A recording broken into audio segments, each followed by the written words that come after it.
Hello, world. It's me, Dennis, and welcome to Tardan Today. My guest, the perennial guest that we have, Mike Biedenbaugh. Mike, welcome back. Dennis, thanks for having me back. It's always great. Appreciate it. Well, one of the reasons why I need to have you on and we need to hear from you is because we are going through, as the Chinese say, interesting times. Yes, we're going through what could be one of the most catastrophic times in American history. I see we had talked before about foresee trajectories upon which it could go into very, very bad places, or if we correct ourselves, some healing places to know what we have to fix.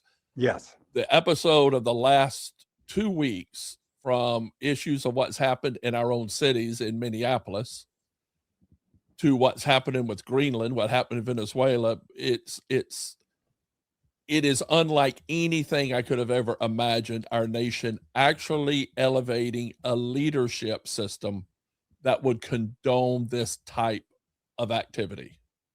Yes. And we have a hard row ahead to fix this. I agree, Mike, and I don't know whether whatever we come out of it is going to look the same as what we went into it. I'm not sure as to what we can just go back to what was originally. We're going to have to figure out something. I mean, one of the things, there's just been last week. We're on Martin Luther King Day in 2026, and last week there was a group of pardons. There's like this pardoning has just been pushed into that, and yet there it is in the Constitution that the president has the absolute right to pardon. And it makes me wonder exactly how we're going to come out of this and what we're going to do. So in your book, Reviving the Republic, that we get a chance to do, when you look and when you wrote that book and where you are today, what's your sense? When I wrote the book, I thought I had several years of developing a community around doing these things to help right the ship of state. We don't have those anymore. And the Rubicon we are crossing now cannot be recrossed. We are getting ready to forever destroy the relationships that we had with our allies in Europe. And it will, and I guess my point in this is it's not about just, well, we'll wait for the next president.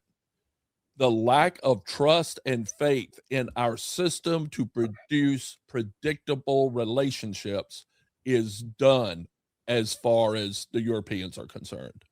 I have my wife's daughter lives in Berlin, and she works with international teams on various things, and she made clear that her people that she knows, other people I've talked to that I have relationships with, America will never be seen the same again in this generation, ever. So, And that's the thing. I mean, if Trump were an anomaly, or the Trump and the Trump thought, what we're talking about, this idea, we're a one time, but we did it twice, and there's no guarantee that we would not do it again, or we cannot do it. So I don't think. I think that we've destroyed, as you said, we destroyed that trust. So now we have to figure out what we're going to do. And I think one of the challenges is, I mean, yes, we have a president, Donald Trump, but he is not only not alone, he has some really dark enablers. And one of those is Stephen Miller, the assistant chief of staff. This is a little scary to watch, but this man, what I feel like that he's enabling the worst of what Donald Trump is, and just handing him things and letting him go. But to have him in there it's just deeply, now I don't know what to do about it. I don't mean just to complain about it, but I just feel like he should be on the headlines every single day, that people should be talking about him and what this man is doing. Well, I think the thing that concerns me the most, I mean, I understand Stephen Miller and understand that his soul is a dark one. I mean, when you just look at the man talk, but here's the thing that most concerns me, Dennis. You know, I've been doing a lot of posts on my podcast and my YouTube channel. I've been posting stuff every day talking about what's happening. And the level of pushback I'm getting from friends of mine that absolutely do not see anything wrong in what's happening, and they are proud that they voted for this, and this is why. Tell And me more about that. I need to, when you look at people that you know and you have spent time with and you care about, tell what goes through your mind and heart when you're sitting there talking with them. it's really disturbing, and I've been really trying to process this. This whole, you know, there's a lot of different elements about this, but the Please. level of absolute blind faith that people have given up their sovereignty in order to feel secure in the shadow of this man and his administration. Also, I wrote an article about this in the European a couple months ago, how there is a certain known percentage of the human race that has authoritarian tendencies. You know, there's always those people that tend to think they're always right and they can do whatever they want, you know. But in our society, it has been kind of a fractured system to where they're scattered all over the place. You know, everybody has a HOA manager that's fussing every day about your lawn, or the building code guy that fusses about things that others would look over. I mean, you always have that we interact with, or the bad boss. Sure. But what's happened now is it appears all of that type of personality type has coalesced and coagulated around this movement, this MAGA movement. And And it's amplified, going into right? I mean, do you think it's amplified beyond it's playing, like fighting bigger than its weight because of social media? Yes, social media has done this, because the people I talk with, the people who say, yes, this is what I voted for, they just absolutely do not believe the things I'm telling them, but that I see that's happening that is so dangerous. And they do not believe that anything permanently bad can happen about this. And they laugh at, well, at least we're ticking off the liberals.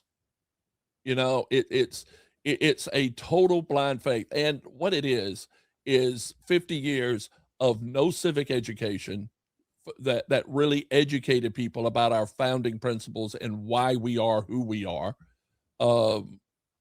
And you know, we have to now figure out how we organize around the other engaged group of people in this country, and everybody start pulling the same direction. Because what concerns me most is, as much as these folks that are supporting all these things the president is doing Yeah. and are misinformed on the permanent damage this is doing to the system and the precedents this is setting, we also have the same problem on the folks that are concerned about them, but all they think is, we just need to get a member of the other party in power, and think that's going to fix anything, It's because that whole system is dead. The Yeah. other party in power, and the way that 4 years was so mishandled, is exactly what helped create this system we have now with Yeah. this one. And you know, I just hope, well, I'll tell you, I'll give you my sense of hope. That's I what don't I'm know if asking you've for. seen the monks that are marching for peace from Fort Worth, Texas to Washington, D.C. Have you seen the news items on this? Not only have I seen the news items on this, but you have met with them. So these monks have truly made an extraordinary journey, and so you got a chance to meet with a leader and talk with it on your podcast. So Yes. could you share something about it and what this has meant to you? Well, it's meant hope. I mean, I couldn't believe when, my wife had been watching it, but this was before they got in South Carolina. My wife has been watching it, and I thought it was sweet, but I didn't think it was really that serious. And she said, Mike, we need to see this as they're coming through, because it was building in popularity. Well, lo and behold, I look at the map and they're passing within 10 miles of my house where I live. So I grabbed the European press pass that I have, because I have a press pass here, and I drive down 30 minutes away, because they're down a long road in the middle of some of the sparsest populated areas in South Carolina, in the middle of the most conservative buckle of the Bible Belt in McCormick County, South Carolina. And the road was lined with cars for a mile. The people were walking from all over. And it was a little church. A Methodist church gave them sanctuary that night. And as I got up there, the place was filled with probably 200 people with tears in their eyes. I mean, it was phenomenal. And then I was able to sit down with them, and I showed them my pass. It took me about 30 minutes to get approved, and I was able to get back into the back and have my interview, and it's on my podcast. And just to be in the presence of such intentional love of what that's supposed to be, of faith in the person sitting with you, it was powerful. And so I've been following them since they were here, and I went and saw them the next night, because they went about 20 miles before they had to spend another night. And I was shocked at the road. There was grandparents having their grandchildren just sitting by the road waiting for them.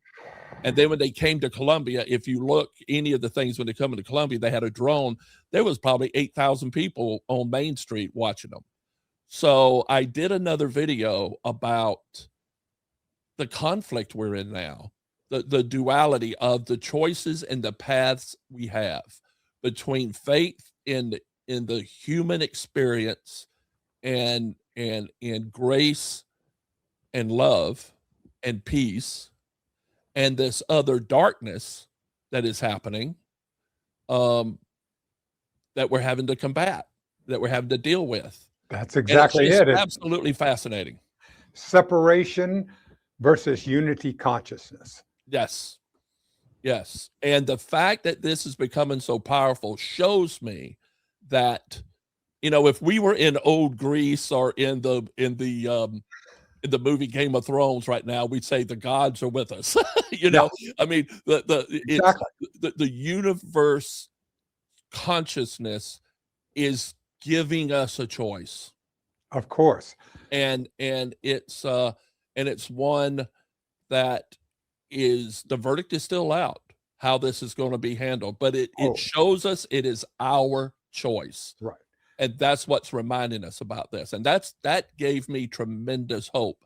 There is still, that hope is still a little governed by the evangelical Christian community, who want to demonize these monks for what they're doing, and talk down to the folks that are showing up and talking. But you can't, Mike, is that once someone has been in the presence of, it changes our lives. It changes every one of those people that was on there. And that's one of the things about separation versus unity consciousness. I find, have you ever been in a room and really tried to shut out all the light? Yeah. Shutting out, the tiniest shard comes in and the darkness is shadowed. And that's where I use that as a metaphor for the way that I believe this kind of work. And today in 2026, Martin Luther King, his birthday is, the arc of justice, the arc of the moral arc bends toward justice. It's long, but it bends towards justice, and that's what I feel like we're doing now. That's what we're doing on our show, on our conversations, is to continue to say, no, we don't know what these next steps are. We don't know what we're going to do, but we're going to keep moving in that direction. I feel like it's an opportunity, and I don't know if it will be fulfilled or not, but I see this as a potential opportunity for a spontaneous march on Washington with these 18 barefoot, bloody feet monks showing up just with their feathers and their pens and their grace and their patience and their faith in the people they're walking around, and how powerful that can be for the messaging Yes. in Washington, D.C. at a time, especially celebrating Martin Luther King Day today, what that would look like with 100,000 people showing up in Washington, just being quiet and saying, here's where we really are and should be. Yeah. That doesn't mean the darkness isn't going to overwhelm more in the future, but it's going to be, of course not. But that's the normal. I mean, this is part of the process. I mean, it's like it feels to me in our evolution. I mean, 3 million years is a pretty young species. As far as us being, as far as a hominid and Homo sapien actually being out there. So we're not really that old, and just only been 10,000 years since we've really began to organize and have. So we're like, bratty teenagers. And playing with this thing and saying, oh, well, we can go, what are we going to do? So it's an interesting opportunity for us to be able to mature ourselves into something. So it just feels like, I agree with you. It feels like an opportunity. I'm because this little window that I have on planet Earth, this little lifetime that I have, is really a wink.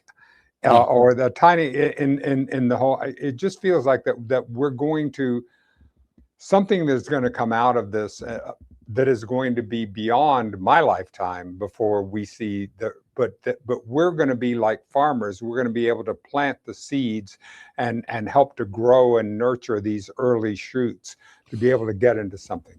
Well, and I really want to reiterate what we had talked about before about the authoritarian tendency in human beings. I mean, right. Yeah, let's talk about that. When you look back at 10,000 years of civilization, our normal, most easy pathway to governance was through an authoritarian system that most people tended to follow.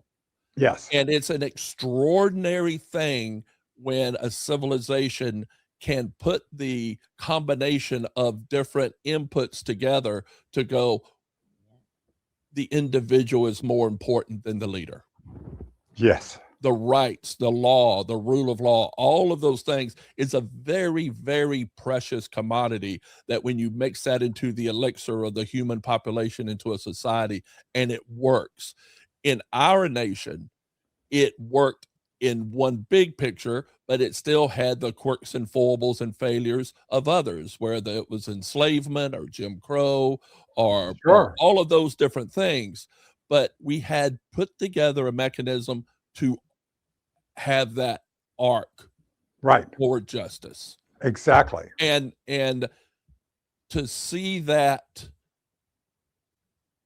it's up to us at this 250 year anniversary to make sure we can reconstitute that specialness. Right. But it's going to be a hard road, and it is not inevitable that it will, because it's deep. We watch 60 Minutes, and I don't, if when you look at 60 Minutes episode from last night of what's happened in Minneapolis, the interviews they did was painful to watch of what's happening up there. and the Yeah. Gestapo tactics that's being normalized Right. by this federal bureau, that 20 years ago, conservatives would have been screaming about this type of federal weaponization No. in cities. You know, And that's one of the things that concerns me is that I can see is that when if they are no longer in power, my concern is that they're so armed oh, that well, we've ended up having an armed MAGA resistance group. And so however we'll go, so there's a lot of things that are going to come between here and that opportunity. But I guess what I want to talk with you about it is the how are you approaching your own evangelical work right now? Because you're out there with your podcast, you're out there with your work. I, I doubt that 6 months ago or a year ago you would have said, "Yeah, I'm going to be doing this every day, and I'm going to be putting my podcasts out there. We're going to have hundreds of thousands of views and the things that are." So, tell me about your journey.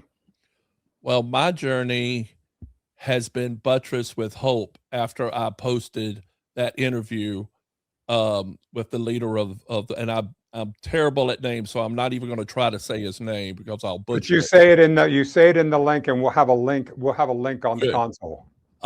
When I posted that, it was the first time where I actually experienced a viral moment where I didn't have to do any ads or any promote. All of a sudden, it was just shooting up. And right now it's at 170 something thousand views, where 30% of all those views watch the whole thing, which is pretty much Huge. unheard of on That some is of these things. absolute. That's an extraordinary amount.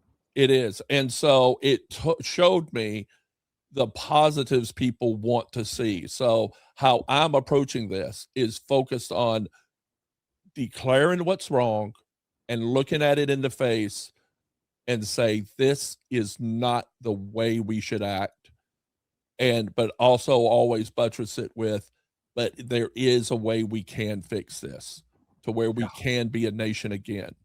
Yeah. um and that's just what we have to keep doing. We have to keep working within ourselves and do what we can with everybody we meet, and hope that our children and grandchildren will be able to live in a country that we had to pay the price of doing these things wrong.